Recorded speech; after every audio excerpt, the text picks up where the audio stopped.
방금 읽은 25장, 이 25장 전체 내용은 아브라함의 죽음으로 시작을 해서 세대 교체가 일어나는 것을 볼 수 있습니다. 아브라함이 죽은 후에 언약의 계승자로 이삭이 이어서 족장교회를 이끌어 나가는 것을 볼 수 있고, 이삭, 야곱으로 이어지는 것을 볼 수 있습니다. 그동안 아브라함을 중심으로 해서 족장교회가 지금까지 쭉 진행되었는데, 이제 이삭을 중심으로 해서 그리고 야곱까지 이어지는 것을 이 25장에서 다 볼 수 있습니다. 오늘은 아브라함의 죽음과 관련하여 생각하겠습니다. 1절, 2절을 보면 아브라함이 후처를 얻었다고 하고, 그 후처 구두라를 통하여 아들 6명을 낳았다고 합니다. 6명의 아들의 명단을 쭉 기록을 합니다. 아브라함이 지금 상당히 나이가 많습니다. 사라가 죽을 때 나이가 127세였으니까 사라가 죽은 직후라 하더라도 아브라함이 10년 위이니까 137세가 됩니다. 137세 이상이 되는 사람이 자녀를 낳았다 하는 것은 얼른 납득하기가 어렵습니다.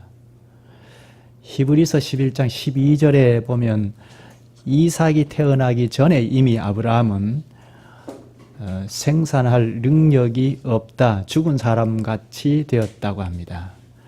고목나무와 같이 된 아브라함이 하나님께서 능력을 주셔서 이삭을 낳았는데 그때가 100세이죠. 그런데 지금 37년이나 지난 노령인데 아들을 6명이나 낳았다는 것은 우리가 얼른 쉽게 납득하기가 어렵습니다. 쉽게 납득하기가 어렵기 때문에 사람들은 이 첩을 데렸다 하는 이 말을 사라가 살아있을 때라는 것을 생각합니다. 사라가 살아있을 때 첩을 데렸고, 그렇게 보면 아들을 낳았다는 것이 어느 정도 납득이 될 수 있습니다. 본문 1절에도 첩이라고 하고, 그리고 역대상 1장 32절에도 아브라함의 첩 거두라라고 얘기를 하기 때문에 첩이라고 한 말은 아내가 있을 때 한 말이지 않습니까? 아내 사라가 죽은 이후라면 굳이 첩이라는 말을 쓸 필요가 없죠.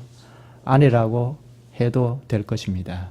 이런 점을 들어서 사라가 살아있을 때 그두라를 첩으로 뒀다고 이야기하고, 그렇게 보면 아이를 낳을 수 있지 않느냐, 그렇게 보는 사람들이 많습니다. 그리고 이삭이 태어나기 이전에 있었던 일로 보면 우리가 얼른 납득하고 설득력이 있다고 할 수가 있습니다. 그러나 꼭 그렇게만 볼 수는 없습니다. 사라가 살아있을 때 첩을 얻어서 아이를 낳았다, 그렇게 보는 것이 좀 설득력이 있어 보이기는 한데, 그러나 이 첩을 맞았다는, 아브라함이 첩을 맞았다는 이 말은 언약의 후손을 생산했던 사라를 중심하여 한 말이기 때문에 사라 외에는 아내가 되었든 첩이 되었든 다 첩이라고 표현을 했습니다.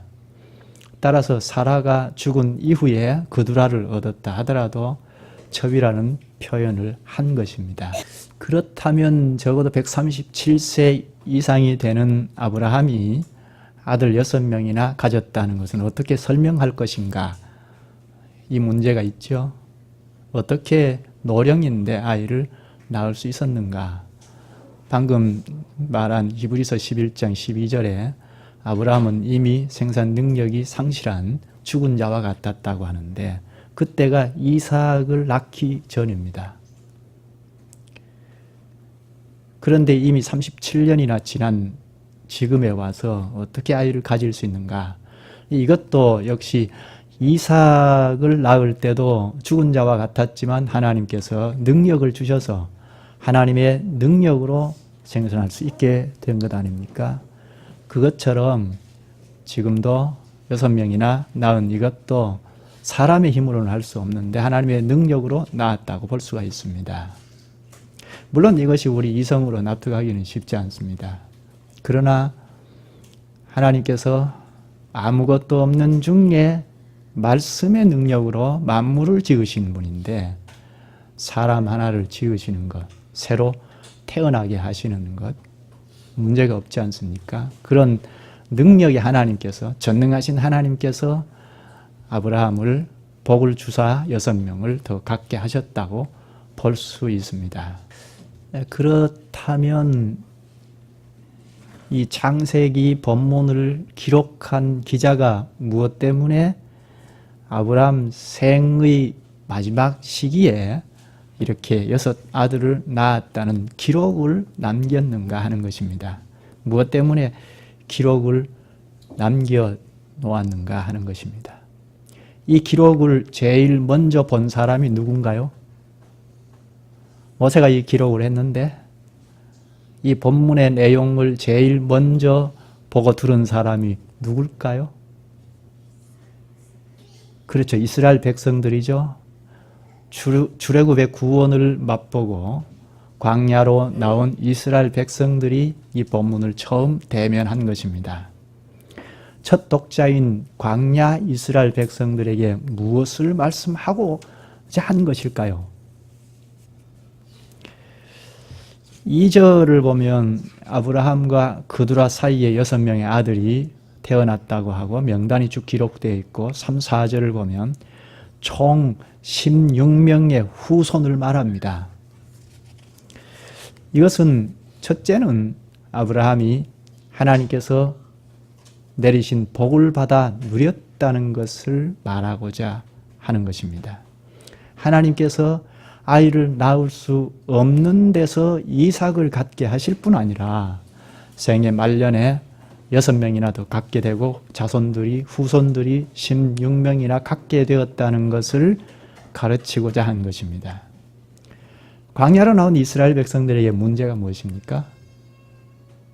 하나님의 말씀을 불순종한다는 것이 이스라엘 백성들에게 가장 큰 문제입니다. 그렇게 불순종하는 이스라엘 백성들에게 모세가 이 본문을 기록하여 이봐라. 아이를 낳을 수 없는 아브라함에게 하나님께서 능력으로 전능하신 하나님께서 아이를 갖게 하셔서 이렇게 복을 누리지 않느냐. 봐라. 우리 하나님은 전능하는 분이다. 이것을 말씀하고자 한 것입니다. 그리고 그것만 아닙니다. 아브라함에게 주어진 축복이기는 한데 그러나 그 축복이라도 아브라함에게 큰 의미를 갖지 못하고 있다는 것도 말하고자 하는 것입니다. 그 밑에 보면 잘 알 수 있습니다. 5절에 아브라함이 이삭에게 자기의 모든 소유를 주었고 합니다. 그리고 6절에 자기 서자들에게도 재산을 주어 자기 생전에 그들로 하여금 자기 아들 이삭을 떠나 동방 곧 동쪽 땅으로 가게 하였더라. 아브라함이 이삭에게는 모든 재산을 주었다고 하고 서자들에게는 일정 부분 선물로 주어서 동쪽 땅으로 보냈다고 하죠. 동쪽 땅으로 보낸 이유가 무엇일까요? 물론 자기들이 선택해서 갔겠지만 그 때문에 이삭이 보존되지 않겠습니까? 이삭이 안전하게 된 것입니다. 이삭이 하나님 나라를 실현하고 이어가는 일에 장애되지 않고 안전하게 천국 하나님 나라를 이어갈 수 있게 된 것입니다. 또 무엇 때문에 이삭에게만 모든 소유를 상속으로 물려주게 되었는가? 한마디로 말하면 언약의 상속자이기 때문입니다.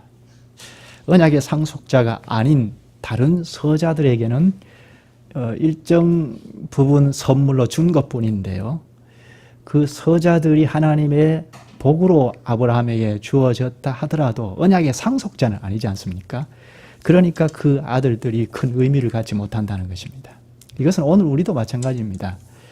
하나님 나라를 계승할 참 성도의 축복이 의미가 있지 않습니까? 불신자의 축복은 아무리 내 자녀라 할지라도 우리에게는 큰 의미를 못 갖지 않습니까?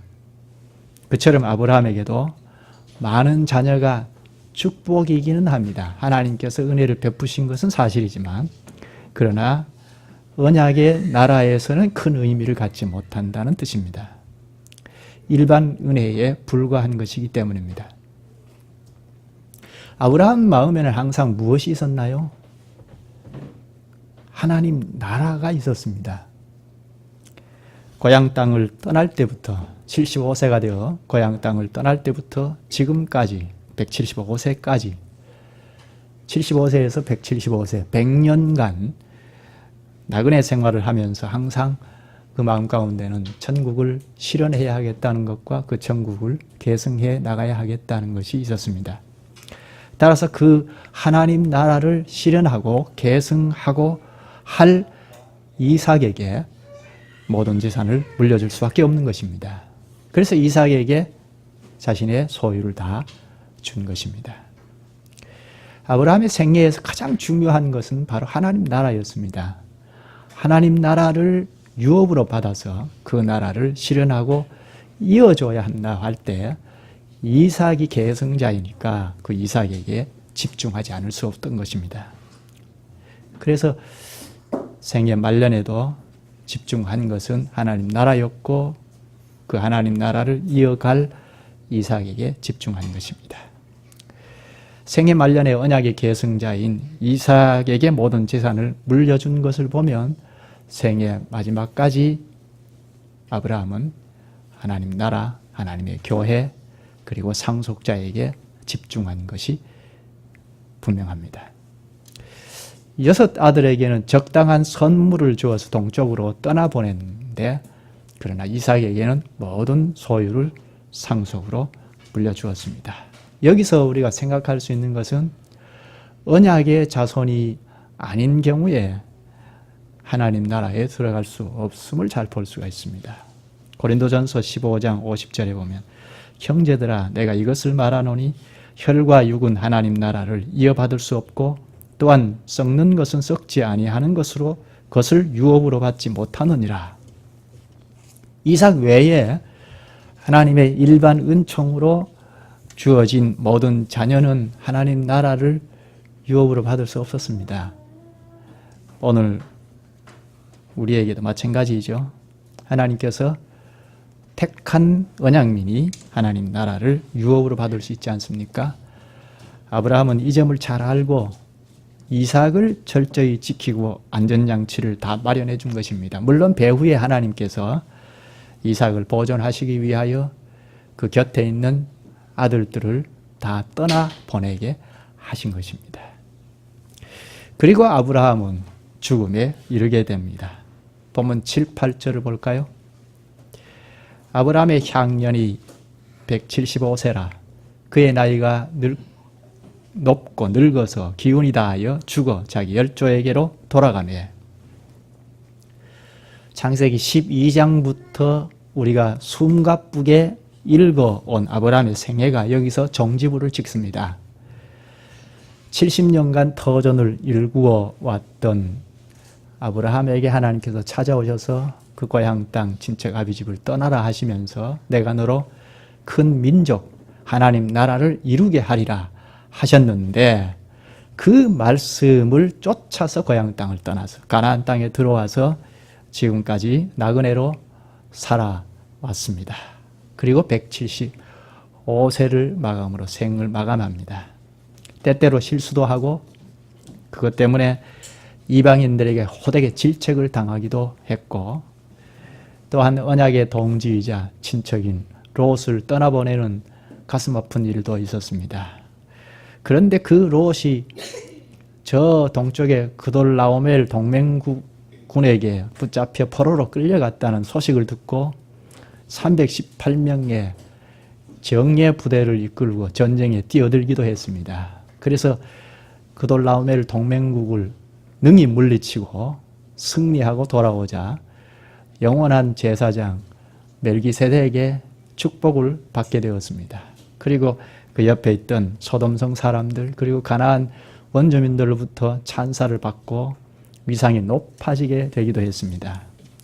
또 인간적으로 언약을 이루고자 하여 하갈을 얻어서 이스마엘을 취하기도 했고 그것 때문에 하나님께서 13년 동안 침묵하고 찾아오지 않는 일도 있었으나 그러나 하나님께서 언약을 신실히 이루시기 위하여 다시 찾아오셔서 나는 전능한 하나님이라 너는 내 앞에서 행하여 완전하라 하시면서 언약의 자손을 주시겠다고 하셨고 그래서 결국 이삭을 주셨습니다. 그런데 그 얻은 이삭마저도 하나님께서 번제로 바치라 하고 명령하셨을 때 아브라함은 사족 한마디 달지 않고 모리아산으로 가서 이삭을 번제로 드렸습니다. 믿음의 용장이다 해도 손색이 없을 만합니다. 믿음의 조상이라 해도 손색이 없을 만큼 성장했습니다. 결국 하나님의 언약을 다 이룬 믿음의 조상이 되었습니다. 100세의 이삭을 낳은 이후에 175세까지 75년 동안 하나님과 여지를 두지 아니하고 동행하는 삶을 살았습니다. 그리고 향년 175세의 생을 마감했습니다. 7절에 보면 아브라함의 향년이 175세라 그의 나이가 높고 늙어서 기운이 다하여 죽어 자기 열조에게로 돌아가매. 아브라함이 가나안으로 이주한 지 꼭 100년째 175세의 생을 마감합니다. 굉장히 오래 살았죠. 굉장히 오래 살았으나 그도 나이가 들자 기운이 다하여 죽었습니다. 사람은 다 죽는다는 것입니다. 한번 죽는 것은 사람에게 정하신 것이라 합니다. 무엇 때문에 죽었습니까? 왜 계속 더 살 수 없나요? 무엇 때문에 아브라함이 죽었습니까? 죽은 까닭은 인류의 총대로 세워진 아담의 범죄로 아담이 하나님의 언약을 깨뜨린 범죄 때문이죠. 하나님께서 아담을 인류의 총대로 세우시고 창세기 2장 17절에 보면 선악을 알게 하는 나무의 실과는 먹지 말라 내가 먹는 날에는 정령 죽으리라 하셨습니다. 하나님께서 그 선악을 알게 하는 나무 옆에 생명나무도 두시고 생명으로 가는 길과 죽음으로 가는 길을 다 보여주셨습니다. 그리고 언약을 하셨는데 인류의 총대인 아담이 그 언약을 깨뜨린 죄의 결과 생명의 길로 가지 못하고 사망의 길로 들어가게 되었습니다. 그래서 인류에게 찾아온 것이 죽음이었습니다. 죄의 싹은 사망이라 로마서 6장 23절 그리고 창세기 3장 19절에 가면 너는 아브라함에게 너는 흙이니 흙으로 돌아갈 것이니라 하셨습니다. 여기 본문의 아브라함도 아담 자손으로 왔기 때문에 흙으로 돌아갈 수밖에 없는 것입니다. 본문 8절 끝에 보면 아브라함이 죽어 자기 열조에게로 돌아갔다고 합니다. 열조에게로 돌아갔다는 이 말을 보면 육체의 죽음으로 끝나는 것이 아님을 잘 볼 수 있죠. 이미 먼저 죽은 사람들과 만나게 된다는 것이고 이제 새로운 시작임을 시사합니다. 그렇습니다. 육체적인 죽음은 결코 끝이 아닙니다.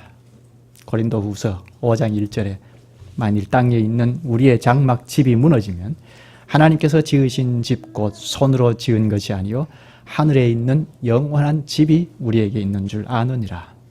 참 신자의 죽음은 하늘에 있는 영원한 집으로 들어가는 것입니다. 어떻게 그것이 가능합니까? 하늘나라 하나님의 보좌 우편에 계신 그리스도에게 참여하고 연합한 지체의 죽음이기 때문입니다. 하늘에 계신 그리스도와 연합한 지체이니까 지금 죽어도 하늘 그리스도와 연합했기 때문에 그 그리스도께서 계시는 나라로 들어가는 것이 당연한 것입니다. 그래서 하나님과 영원한 교제를 합니다. 죽음은 하나님과 영원한 교제를 하러 가는 것입니다. 그리고 본문 9절에 보면 해쪽 속 에브론의 밭에 있는 막벨라 굴의 장사였으니 합니다. 아브라함은 사라가 죽어서 묻혀 있는 막벨라 굴에 함께 묻혔습니다. 막벨라 굴은 사라가 죽었을 때 아브라함이 값을 치르고 소유권을 이전한 땅이죠. 당시에는 조상의 매장지가 있으면 소유권이 인정이 됩니다. 아브라함 자손들의 소유권이 인정이 되죠. 그래서 몇백 년 후에 애굽에서 종노릇하던 이스라엘 백성들이 해방을 받고 가나안 땅으로 들어가서 침략해 들어갈 때 소유권을 되찾는 것입니다. 물론 하나님께서 가나안 백성들의 죄악이 관영해서 이스라엘 백성들을 징계의 막대기, 심판의 막대기로 사용하시긴 하셨으나 이스라엘 백성들이 볼 때는 자기 소유권을 되찾는 것이라 할 수 있습니다. 아브라함은 이렇게 사라가 죽을 때 이미 죽음 준비를 다 한 것입니다. 그런데 아담이 범죄한 이후부터 그로부터 오는 모든 인류는 지각의 치명타를 입어서 아주 무식하게 되어 자기가 죽는다는 사실을 잘 모릅니다. 알아도 부분적으로 알고 잘 생각하지 않습니다. 천년만년 이 땅에서 살 줄 알고 바등바등 살죠. 자기가 스스로 된 줄 알고 죽는 줄 모르고 삽니다. 죽음은 누구에게나 순식간에 찾아옵니다. 깨어 있어야 하죠. 죽음을 준비하지 못하는 사람은 죽음 앞에서 느닷없이 찾아오는 죽음 앞에서 당황할 수 없을 것입니다. 당황할 수밖에 없을 것입니다. 우리는 죽는다는 사실을 철저히 인식해야 합니다. 오늘 예배 시작하면서 성경 낭독할 때도 데살로니가전서 5장을 낭독하지 않았습니까? 2절에 보면 주의 날이 밤에 도둑같이 이른다고 하고 3절에 평안하다 안전하다 할 그때의 멸망이 갑자기 이른다고 합니다. 물론 이것은 예수님께서 재림하실 때에 일어날 일을 말한 것인데, 그러나 우리 개인적으로 종말이 오지 않습니까? 개인적으로 죽음은 마지막인데 그때 도둑같이 죽음을 맞이할 수 있습니다. 평안하다, 안전하다 할 그때 죽음이 찾아올 수가 있습니다. 따라서 오늘 당장 죽어도 여한이 없는 죽음을 준비할 수 있어야 합니다. 죽음을 준비하는 자는 죽어 영광스러운 하나님의 얼굴을 보며 영원히 교제에 들어가게 됩니다. 여기서 우리가 생각할 점 하나가 오늘 성도인 우리가 왜 죽느냐 하는 것입니다. 성도의 죽음이 왜 있습니까? 안 죽을 수 없나요? 왜 죽습니까? 죄의 값으로 죽습니까? 죄값은 이미 예수 그리스도께서 십자가에 죽으실 때 다 치르셨다고 하지 않습니까? 우리는 죄값으로 죽는 것이 아닙니다. 여러분 요리문답을 다 가지고 있을 텐데요. 찾아보시죠. 얼른. 16주일입니다. 42문인데요. 죄값은 이미 예수 그리스도께서 십자가의 보혈로 치러졌습니다. 성도의 죽음은 죄값이 아닙니다. 불신자의 죽음과 다릅니다. 죄값은 이미 예수 그리스도께서 치러지셨고 우리의 잘못은 용서되었습니다. 그렇다면 성도인 우리가 왜 죽음에 이르는가? 요리문답 42문에서 요약하여 가르치는데 볼까요? 42문, 그리스도께서 우리를 위해서 죽으셨는데 우리도 왜 여전히 죽어야 합니까? 답은 우리의 죽음은 자기 죄값을 치르는 것이 아니며 단지 죄 짓는 것을 그치며 영생에 들어가는 것입니다. 우리의 죄값을 치르는 것은 아니라 하죠. 예수 그리스도께서 죄값을 치러주셨습니다. 단지 죄 짓는 것을 그친다는 것 하나, 그리고 영생에 들어간다는 것 하나, 두 가지입니다. 참 성도의 죽음은 죄 짓는 것을 그치는 것입니다. 성도라도 죄성이 다 있지 않습니까?